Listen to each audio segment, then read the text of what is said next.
भाई और बहनों, हम प्रभु के नाम का धन्यवाद करते हैं आज के सुंदर समय के लिए। मैं सोचता हूं कि आज 42 दिनों के बाद ये मौका प्रभु ने दिया कि मैं आपके सामने बाइबल अध्ययन में आपकी अगुवाई कर सकता हूं। Dear friends, I want to praise the Lord for this time that He gave us and He has given me even now. This, I think, after 42 days that I am leading the Bible study. Now we have thought to have one day after. And I know that this Bible study will be a blessing to all of us as we continue this Bible study. And He will really bless us. Personally, I am thankful to all of you.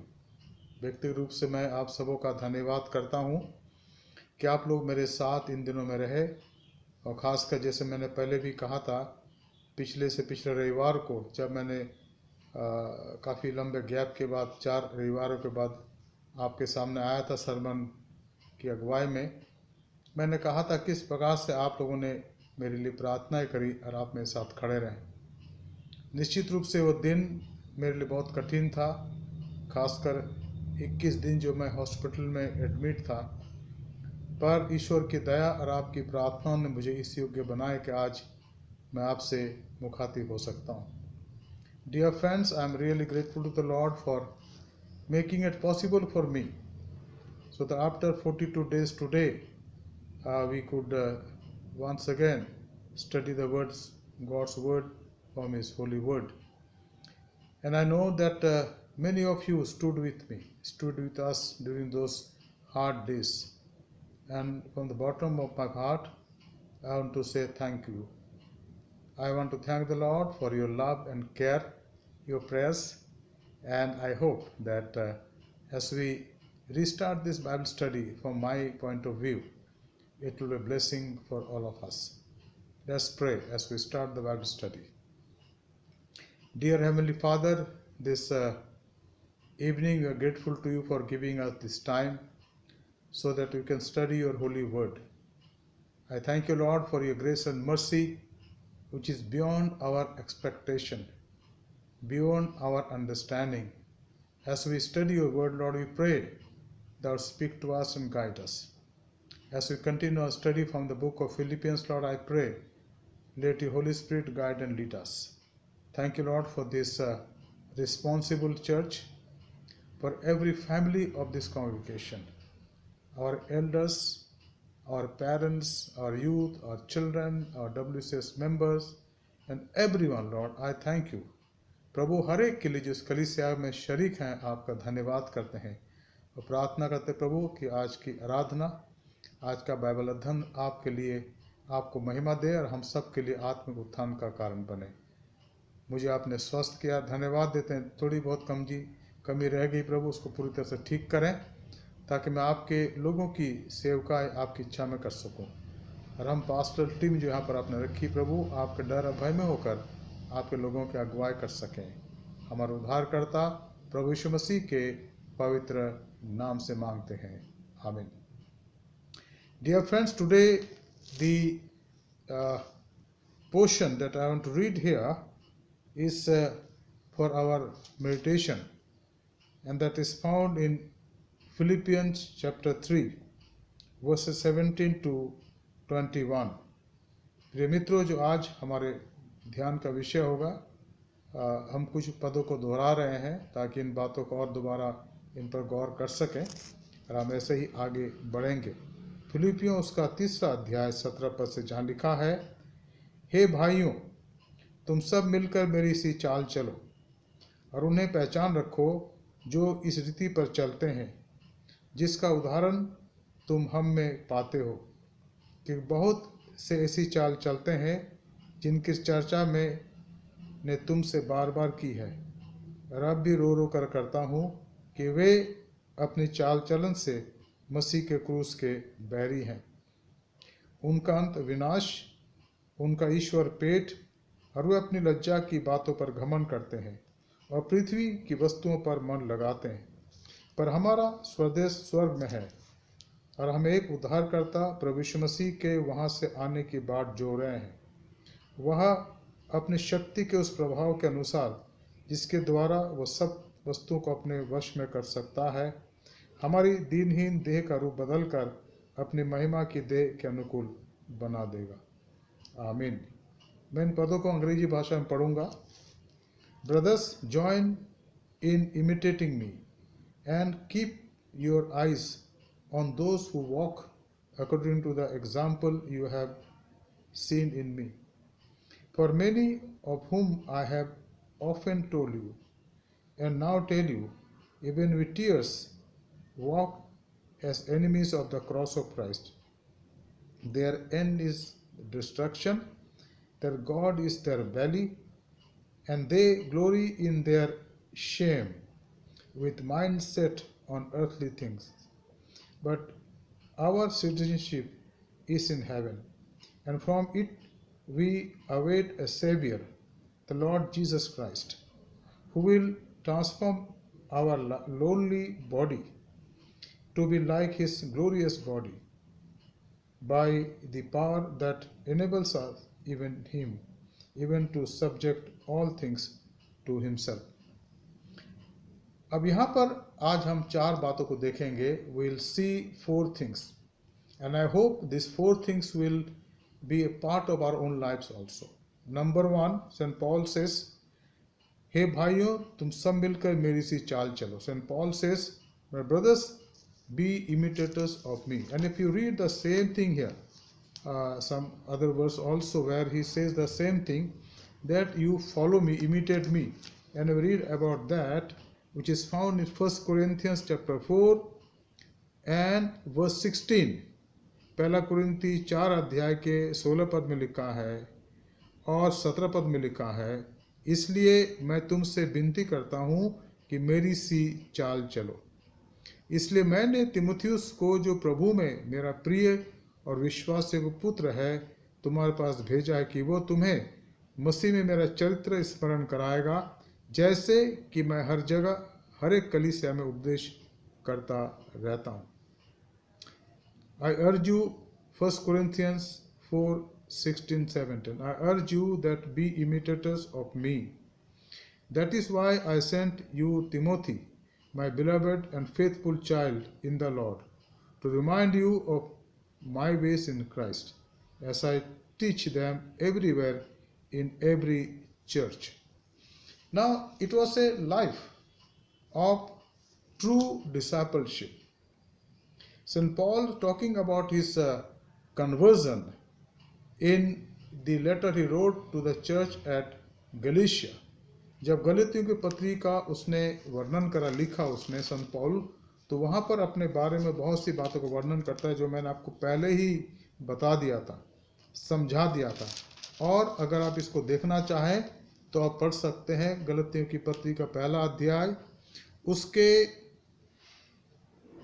11 पद से उसके दूसरे अध्याय के कुछ पद को पढ़िएगा, जहाँ पर पौलुस अपने बारे में 1 से 10 पद तक, तो पौलुस अपने बारे में कहता है, अपने जीवन के उन बातों का वर्णन करता है जो उसके जीवन के अंदर घटी, कि किस प्रकार से उसने प्रभु को जाना, प्रभु ने उस पर अपना प्रकट करा.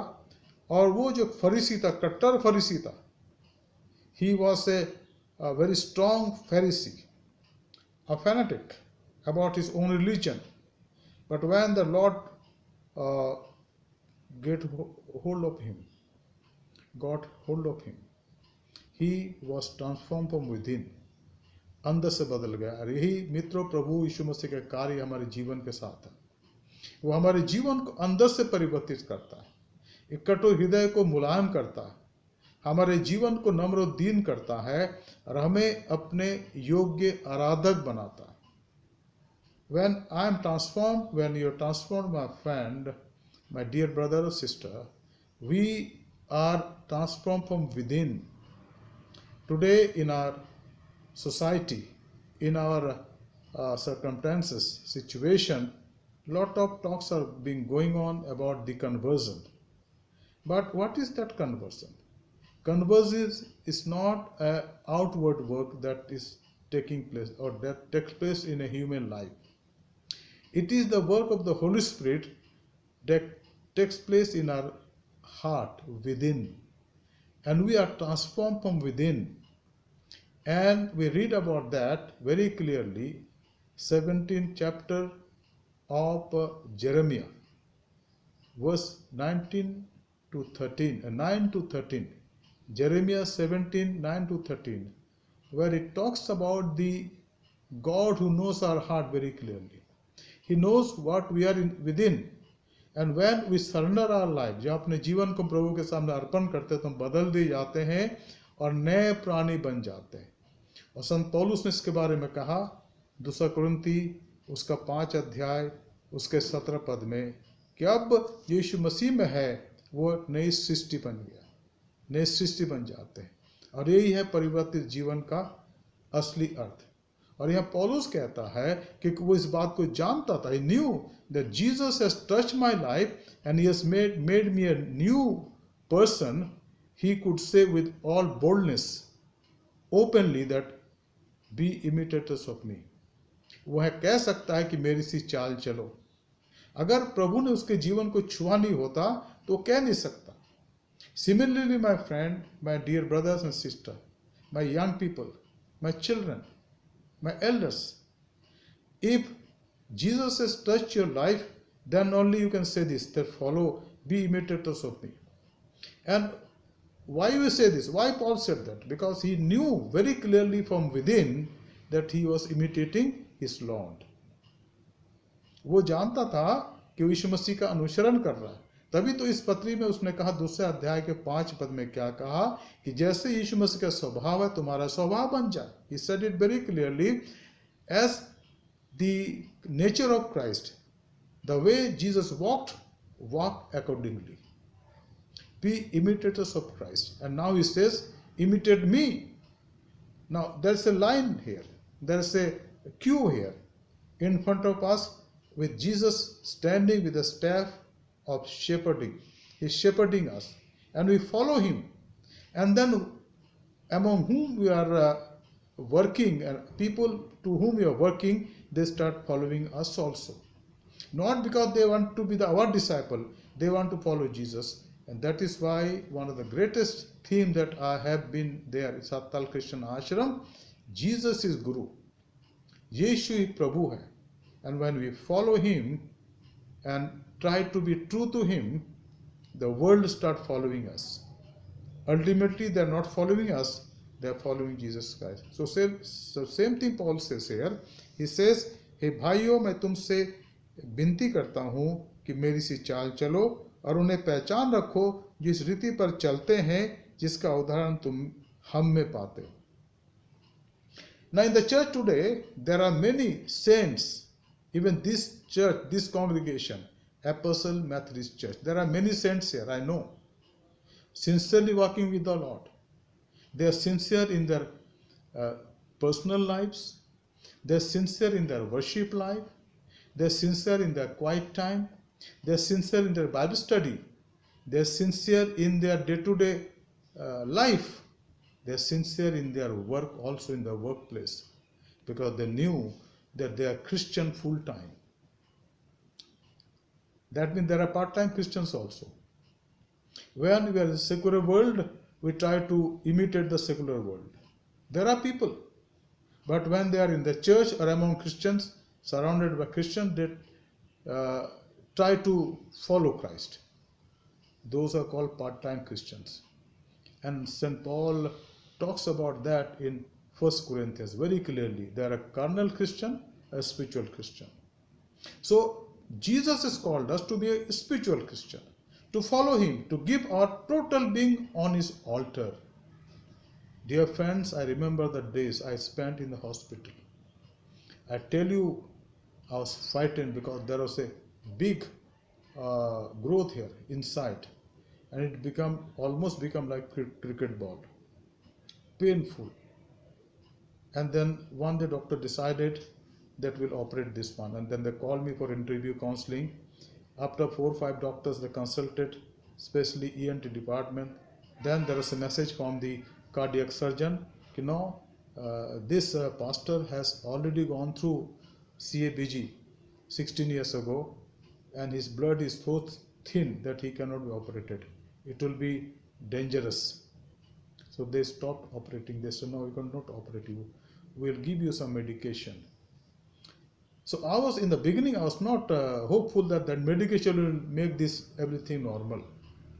And then one night at about 11:30 or 12 o'clock, I started crying. I said, Lord, what am I to do now? If this medication does not become practical in my body, if my body doesn't respond to this medication or the IV they gave me, then what will happen? Either because now I will not be operated, so end is inevitable. And I was really frightened. I said, Lord, touch me, Lord. And then after some time, few days, I said, Lord, I offer myself on your altar. And I did it. And then miracle took place. They started decreasing. And today you hardly see here. Something inside little bit. And doctor said the moment your diabetic become normal, things will be all right. And it has almost become normal now. He does miracle. He needs our total surrender. And that is why our Christian faith, our Christianity should start from our total surrender. Have I given my life totally on his altar? And that is important, my friend. And if you have done it, you are blessed.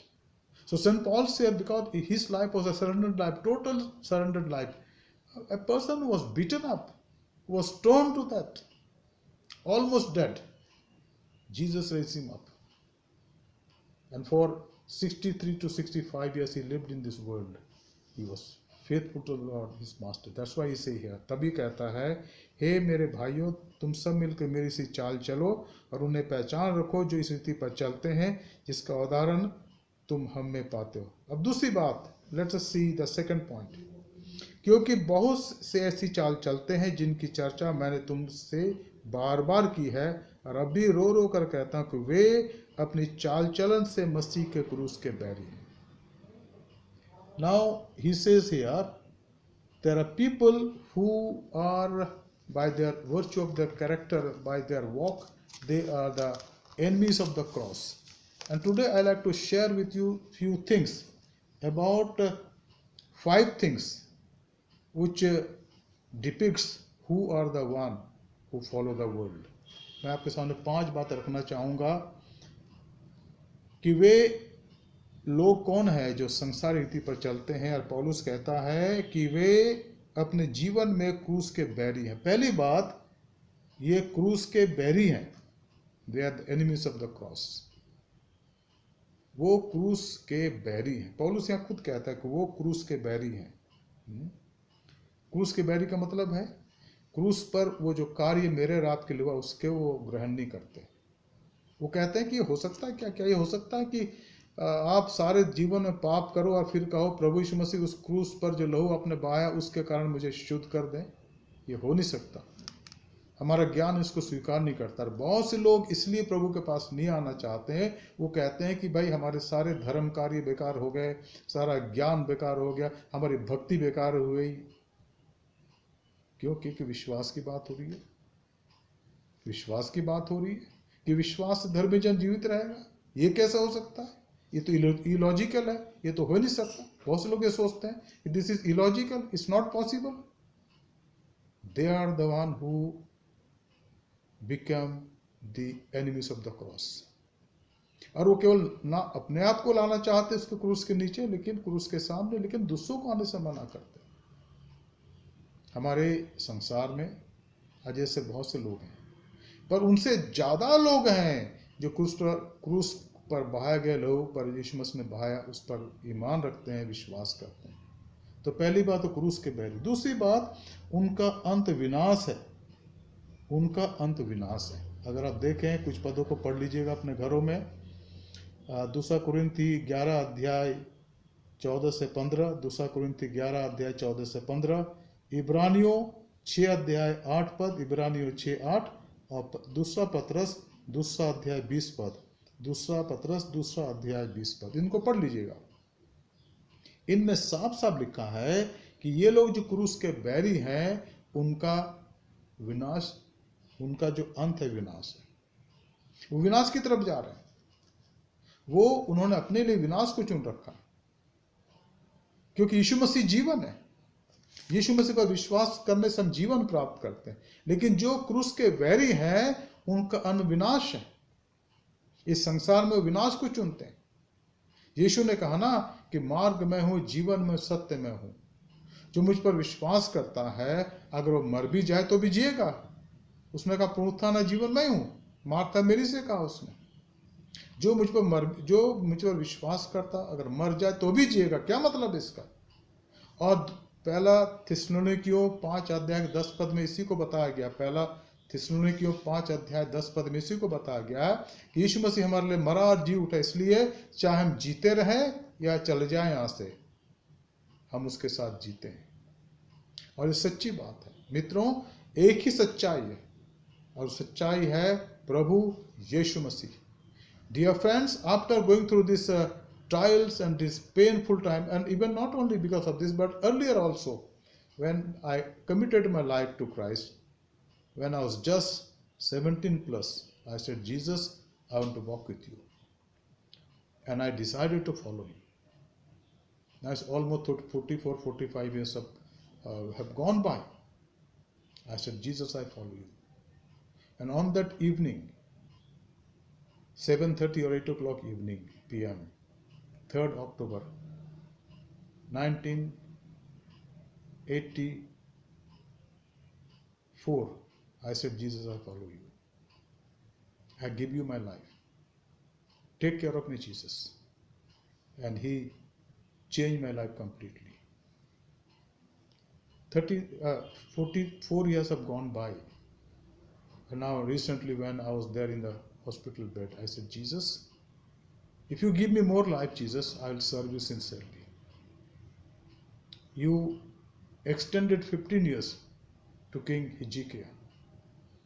Why not, Lord, you extend my life also, so that I may serve you in a more better way, in a sincere way, with your fear in me, in a more precise way. And he did listen to my prayer. My dear friends, those who are walking with the Lord, their future is eternal life. But those who are the enemies of the cross, their end is destruction. The third thing is, जो तीसरी बात है, वह उनका पेट ही उनका ईश्वर है। उनका पेट उनका ईश्वर है। रोमियो और उसका 16 अध्याय 18 पद, रोमियो 16:18, यशाया 56:10 से 12, यशाया 56:10 से 12, 56:10-12, एंड यहेजकेल 13 अध्याय 19 पद, यहेजकेल 13 अध्याय 19 पद। उनका ईश्वर जो पेट है, क्या मतलब इसका? कि जो करते हैं वो अपने सेटिस्फैक्शन के लिए करते हैं। मुझे कुछ मिल जाए, वहाँ मिल जाए, यहाँ मिल जाए, यहाँ मुझे क्या मिलेगा, वो एटीट्यूड रहता है सेवकाई के अंदर भी। और मैं कई ऐसे लोगों को जानता हूँ जो ये इच्छा रखते हैं कि भाई यहाँ मुझे क्या मिलेगा, यहाँ क्या मिलेगा, यहाँ क्या मिलेगा। यीशु ने साफ साफ कहा ना, मत्ती उसके 6 अध्याय के 33 पद में क्या कहा उसने, कि पहले तुम उसके राज्य और धार्मिकता की खोज करो तो ये सारी वस्तुएं तुम्हें दे दी जाएंगी। इसलिए अगर हम क्रूस के बैरी नहीं हैं तो हम उसके राज्य धार्मिकता की खोज करेंगे। लेकिन अगर उसके क्रूस के बैरी हैं, हमारा जीवन एक सांसारिक जीवन है, तो हम पहले अपने जीवन की बातें सोचेंगे। यहाँ ले लो, वहाँ ले लो, वहाँ कर लो, ये कर लो, ये कर लो, ये कर लो। लोग चाहे जानते हैं, इन सब बातों को लोगों को हम बताने की जरूरत नहीं है, क्योंकि वो अपने आप समझ जाते हैं कि भाई ये धन कमाना चाहते हैं, ये धनाढ्य होना चाहते हैं। हम धनाढ्य हों प्रभु के काम के लिए, हमारे पास हो उसके राज्य के विस्तार के लिए। जब उसके राज्य के विस्तार की पहले बात सोचते हैं तो दुनिया की तमाम बातें हमारे पीछे आने लगती, एक के बाद एक के बाद एक। और चौथी बात है, लिखा है कि उनका घमंड उनकी लज्जा का कारण है, उनकी लज्जा में है। जो झूठे लोग हैं, सांसारिक लोग हैं, उनका घमंड उनकी लज्जा का कारण है। गलतियों 6 अध्याय 13 पद, गलतियों 6:13, तीतुस 1:10 से 13, तीतुस 1:10 से 13 और दूसरा पतरस 2 अध्याय 2 पद, दूसरा पतरस पहला पतरस 2 अध्याय 2 पद, पहला पतरस 2 अध्याय 2 पद, माफ कीजिएगा, दूसरा पतरस 2 अध्याय 2 पद, दूसरा पतरस 2 अध्याय 2 पद। यहाँ पर स्पष्ट लिखा है, चौथी बात, उनका घमंड उनकी लज्जा का कारण है। उनके जो कार्य हैं उसमें उनको लज्जा नहीं आती, लेकिन दूसरों को कि भाई क्या काम कर रहे हैं, क्या जीवन है इनका। और आखिरी बात है, वे सांसारिक बातों में मन लगाए रहते हैं। They always think about the worldly things. क्या क्या पद यहाँ पर? रोमियो 8 अध्याय 5 से 6, रोमियो 8 अध्याय 5 से 6, दूसरा पतरस 3:3, दूसरा पतरस 3:3, यूहन्ना 13 से 20 अध्याय, यूहन्ना 13 से 20 अध्याय और मत्ती 7 अध्याय 15 पद, मत्ती 7:15। तो ये पांचवी बात है कि वे लोग जो क्रूस के बैरी हैं वो सांसारिक बातों में मन लगाए रहते हैं। तो यहाँ पर दूसरी बात में पौलुस कहता है कि वो लोग हैं, क्योंकि बहुत से ऐसी चाल चलते हैं जिनकी चर्चा मैं तो तुमसे बार बार की है और अब भी रो रो कर कहता हूँ। क्यों रो रो कर कहता हूँ? पौलुस सोचता था कि मैं इतना मेहनत कर रहा हूँ, इतनी मेहनत कर रहा हूँ ताकि ये लोग प्रभु में और बढ़ते चले जाए, लेकिन कुछ लोग उनमें से ऐसे हैं जो प्रभु की बातों पर ध्यान देना नहीं चाहते। उनके लिए रोता था और उनसे विनती करता था। वो कहता, मैं तुम लोग के लिए रो रो कर विनती करता हूँ कि तुम अपने जीवन में प्रभु के साथ चलने वाले बनो, ना कि उसके क्रूस के बैरी बन जाओ। Paul was very much clear here. He said, I cried, and he said here, their end is destruction, their God is their belly, and they glory in their shame with mind set on earthly things. And he says here, for 18 verse, for many of whom I have often told you, and now tell you even with tears. St. Paul shed his tears for them. उनके लिए अपने आंसू को बहाता। तीसरी बात यहाँ पर लिखा है, 20वां पद लिखा है, पर हमारा स्वदेश स्वर्ग में है और हम एक उद्धारकर्ता प्रभु यीशु मसीह के वहां से आने की बाट जोड़। That's a glorious hope. The third thing this talks about is about glorious hope. If you read about this hope, you can refer to 1 Corinthians chapter 15 verses 50 to 58. 50 to 58 of 1 Corinthians 15 chapter, where he says that he has defeated death. उसने मृत्यु को पराजित करा है, इसलिए जो उसके साथ विश्वास योग्य संसार में है उसके साथ राज्य भी करेंगे। और वो कहता है, मेरे प्रिय भाइयों, दृढ़ अटल रहो और प्रभु के काम में बढ़ते जाओ, क्योंकि तुम्हारा परिश्रम प्रभु व्यर्थ नहीं है, क्योंकि हमारा प्रभु आने वाला। जब वो स्वर्ग पर उठा लिया गया तो गलील के तो लगभग 500 लोग वहां पर थे और स्वर्गदूत उतर आए। 2 स्वर्गदूत वहां लिखा है प्रेरितों काम की पुस्तक के अंदर 2 अध्याय में। और जब वो देख रहे थे तो स्वर्गदूत ने कहा कि हे गलील के लोगों, ये यीशु तो तुम्हारे पास से ऊपर उठा लिया गया दोबारा आएगा। क्यों आएगा? न्याय करने। और तब वो उनको अपने पिता के आनंद में शरीक करेगा, भागीदार करेगा, कि जीवन के सफर में उसके प्रति विश्वास योग्य है। क्या मैं विश्वास योग्य हूं? क्या विश्वास योग्य है? एक वक्त आएगा जब प्रभु हमें वहां तक पहुंचाएगा, क्योंकि हमारे नाम वहां लिखे गए। जो उसको नहीं जानते हैं, उनको तुच्छ जानते उसकी बातों को, क्रूस के वैरी हैं, उनके नाम पृथ्वी पर लिखे गए। साफ साफ लिखा है, यिर्मयाह 17:13 को पढ़ लीजिएगा, इसको याद कर लीजिएगा, यिर्मयाह 17:13। लेकिन लूका 10:20 पद को पढ़िएगा, जहाँ लिखा है, लूका 10 और 20 पद में लिखा है कि जो उस पर विश्वास करते उनके नाम स्वर्ग में लिखे गए हैं। तो अगर स्वर्ग में आपका रजिस्ट्रेशन हो गया, मेरा हो गया है, तो कोई डाउट नहीं है, कोई शक नहीं कि अनंत काल तक मुझसे अलग रहें, उसके साथ रहेंगे, उसके साथ होंगे, क्योंकि वो प्रकट होगा और उस प्रकट होने के कार्य को हम प्रिय जानते हैं। और चौथी और आखिरी बात 21 पद, वह अपनी शक्ति के उस प्रभाव के अनुसार जिसके द्वारा वो सब वस्तु को अपने वश में कर सकता है, हमारी दिनहीन देह का रूप बदलकर अपनी महिमा की देह के अनुकूल बना देगा। Who will transform our lowly body to be like his glorious body by the power that enables him even to subject all things to himself। फिलिपियों के दूसरे अध्याय के 9, 10, 11 पद में क्या लिखा, मैं पढ़ना चाहूंगा। देखिए क्या लिखा है, पढ़िए मेरे साथ। यहाँ लिखा है कि 10, 11 यहाँ लिखा है कि जो स्वर्ग में और पृथ्वी पर और पृथ्वी के नीचे हैं वे सब यीशु के नाम पर घुटना टेकें।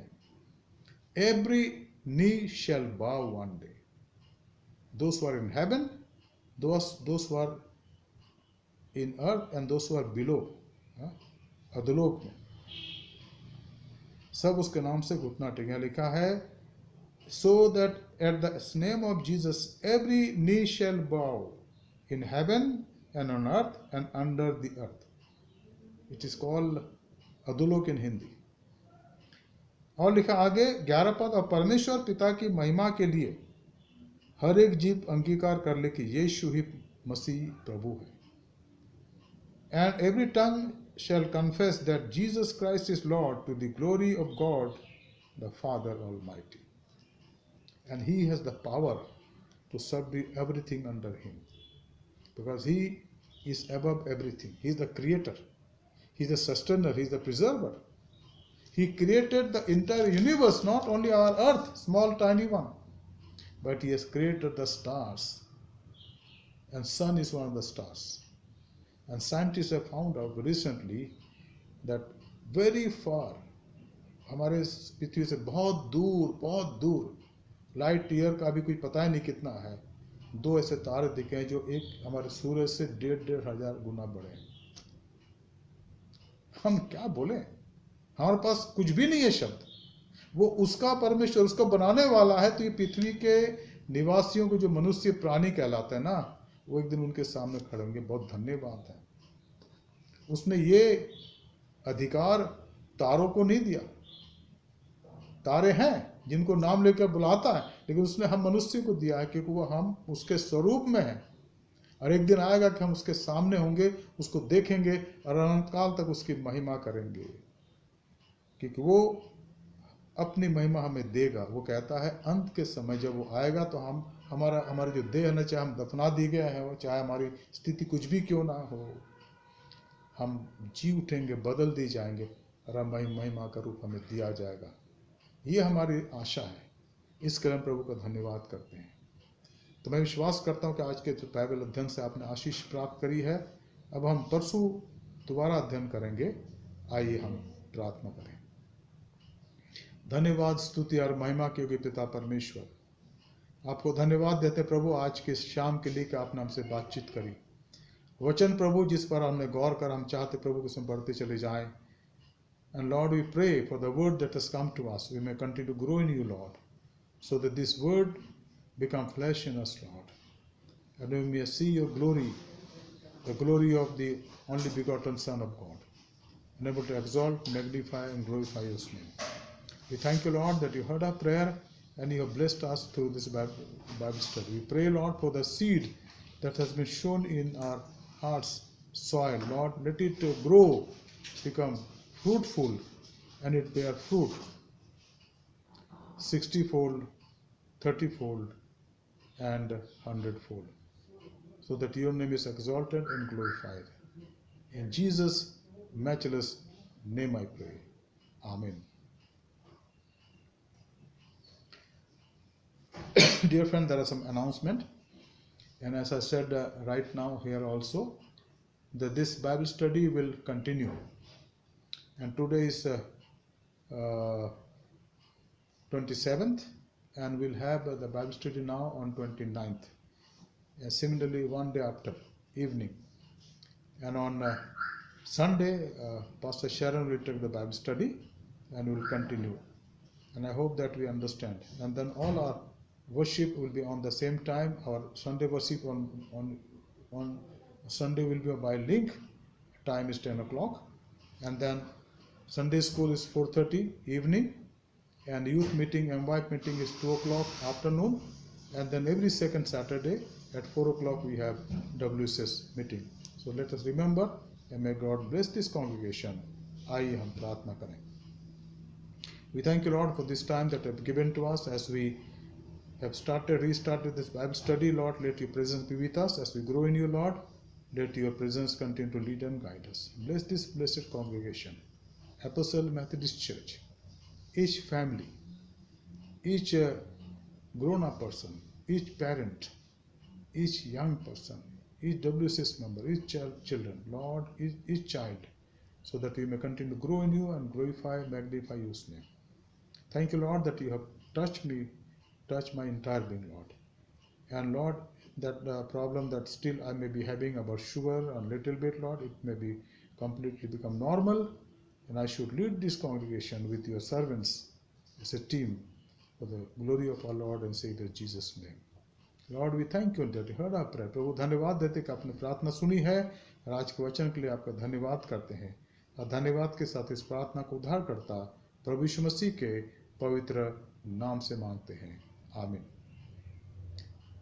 आए हमारे बाप, तू जो आसमान पर है, तेरा नाम पाक माना जाए, तेरी बादशाहत आवे, तेरी मर्जी जैसे आसमान में पूरी होती है ज़मीन पर भी हो. हमारे रोज की रोटी आज हम बख्श दे, और जैसे हम कसूरवारों को माफ़ करते हैं, तो भी हमारे कसूरों को माफ़ कर. हमें आजमाइश में ना ला, बल्कि बुराई से बचा, क्योंकि बादशाहत, कुदरत और जलाल हमेशा तेरी है, आमीन. Now, may the grace of our Lord Jesus Christ, love of the Father, and sweet communion of the Holy Spirit rest and abide with all of us, now and forevermore. Amen. Jesus is Lord. May the name of the Lord be glorified and exalted. Bless you and guide you and keep safe. Be careful, and these days are dangerous days as we are passing through this pandemic period. But our God is more powerful than anything else. Let us trust Him, depend upon Him, and love Him more and more. God bless you. Good night.